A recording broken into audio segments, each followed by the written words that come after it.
It's the Andy Thompson Show on ESPN 97.7.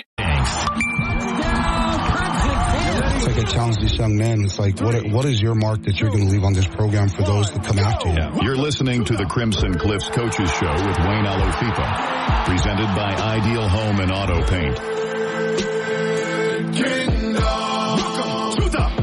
Welcome back. Thanks for being with us. Coach Wayne Alofipo Coaches Show. You hear it every Tuesday here on ESPN 97.7 and Fox Sports Utah 101.9. We welcome in Coach Wayne, who's fresh off a 28-17 victory over Desert Hills. It was fun to be at that game, Coach. Fun to call it. And it was a brawl. It was a rivalry game. You guys came out on top.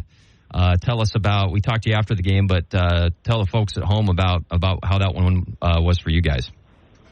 Yeah, it was a great game. You know, it's always a good win when you can beat your rivals, and you know, it's a great opportunity to kind of take a good, strong lead in region. And you know, Desert Hills has a really, really good team, so it was a great win for the program. Just proud of how the boys performed in that moment, and overall, I felt like we made some improvements in a couple of different facets of the game. Still got things that we need to get better on, but overall, we're happy. Let's go through some of your players of the week. You guys put this out on the Crimson Cliffs Instagram every week. Let's start with offense. Madden Smith got the Offensive Player of the Week this week. Let's talk about Madden's game, Coach.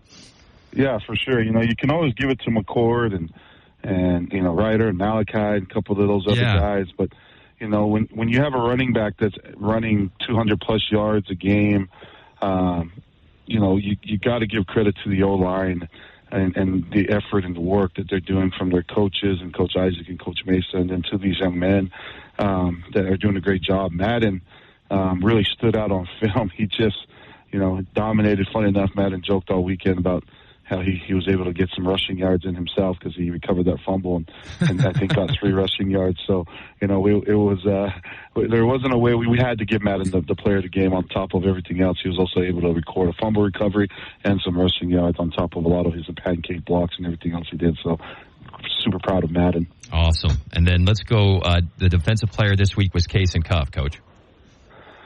Yeah, if you look on film, you know, because of our size and everything else we do a lot of different games and things that we do to try to make up for it and try to leverage our athleticism. Yeah. And Case and Cuff did an incredible job against, I feel like it's against Simon, Fuitololo, who's an incredible talent. But Kaysen did a lot of good things for us. If you look at this film, Kaysen had a lot of tackles for loss or a lot of tackles just right down the line of scrimmage. And so he had an overall great game, and he pressured the quarterback, had a big sack for us there and on one of their last drives on a 3rd down. We put him into a 4th and long. And so he just really came up big for us all night. Yeah, we called his name a lot on the broadcast. Case and Cuff, Defensive Player of the Week for Crimson Cliffs. And then special teams, Jackson Holt. That kid is fun to watch. On special teams, receiver, he makes people miss and had another big game against D Hills for you guys, Coach. Yeah, we put him back in the return game. Felt like we really needed to get a spark back there. He's definitely provided that for us. Jackson's definitely busted onto the scene. We're super proud of him as a junior, getting his opportunity right now. And, he's just, like you said, he's becoming a playmaker for us and, just a good, hard-nosed working kid. And we're super happy with the progress that he's making and adding the value to the team in the specials as well as on the offense. Coach, I want to talk real quickly just in particular about that defensive effort in the second half that you guys put forth. We know to start the year, obviously Morgan goes for 40-plus in that game, and ever since then, though, the defense has just really dialed in, learned their lesson, got better week by week. You only gave up 14 to Cedar, 17 to Desert Hills, and that second half in particular, 14-14, they only scored 3 in the second. I mean, what's been the defensive mentality or the defensive shift that's kind of got back to that, stereotypical fantastic defense that Crimson Cliffs likes to employ?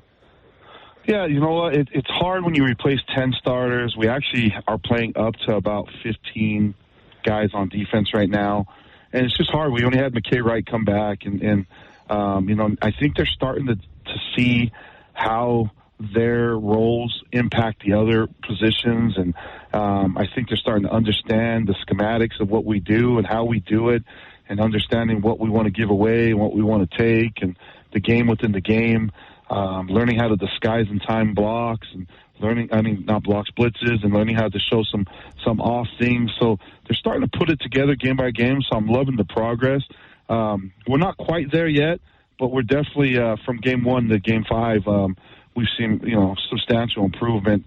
And it's fun to see when the guys start to have their aha moments, and you're like, okay, now certain pieces are clicking, and we're almost there. I think we're a couple games away from that, I'm hoping. But we're definitely more and more guys are having aha moments as the weeks go on. And as we get everyone on the same page, I tell them we can be dangerous. And so it's just a matter of just continuing to trust the process. We could talk about McCord Christiansen, coach, for 20 minutes every week on this show, but with you. But let's talk about him. Just first of all, that the trust that you have not only in him but in the offensive line on 4th and 3. Just to give it to McCord, he made one of the best runs of the year on Friday night. Yeah, I mean, talk about a workhorse, right? Like, that's what that kid is. He's always been that way his whole life. The kid just outworks. If you watch him in the weight room, you then see, okay, it makes a lot of sense.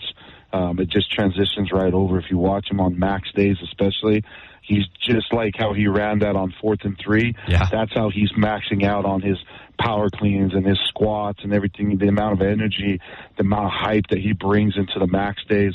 It's interesting. You watch that translate over to the field. That's McCord right there, man. And so you are who you are in the weight room. We tell the kids that all the time.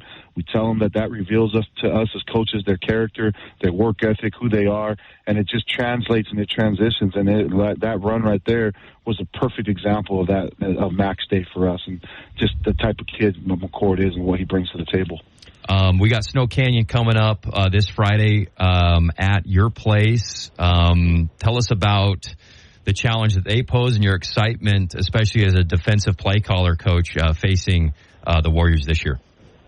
Yeah, I actually think this will be one of the best offenses as far as the personnel and the skill level that we're going to play this week. They've got some guys, Westbrook kid that can use the burner. They got the Kell Johnson kid at that slot. They got that Stewart kid at the other wideout. They've got, the Esplin and Max kid at the running back. Yeah. And then Joe Mack's doing an incredible job, and then their O-line's coming together. So they like to push vertically, which is going to be really, really good for us, and it's a good opportunity for our back end to continue to get more work. And so it's going to be we're going to have our hands full with some of the things they do and some of the personnel they have. And so it's an exciting game for our guys. I told them we've got to make sure that the formula doesn't change on defense, right? We've got our goals and metrics that we try to hit each week.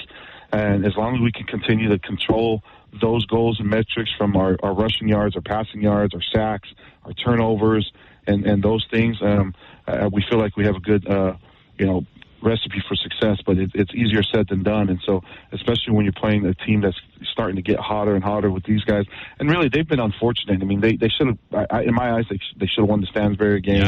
Yeah. They had some unfortunate in some of their other games. Even though they're a 1-3 team or whatever, they're 2-3 team now. Beating Cedar last week, which was a great win for them up in Cedar.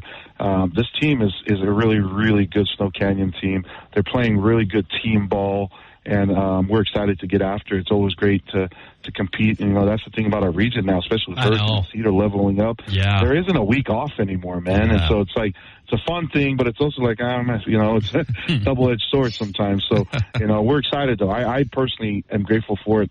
It keeps the emotions high. It keeps us on our toes and keeps us doing our A game each week, and so that's great for us. Awesome. Well, we can't wait. Coach, we appreciate your time every week you take out for us. Every Tuesday, you hear Coach Wayne here on the show. Coach, good luck on Friday, and we'll see you over there. Hey, appreciate you. Thanks so much. Take care.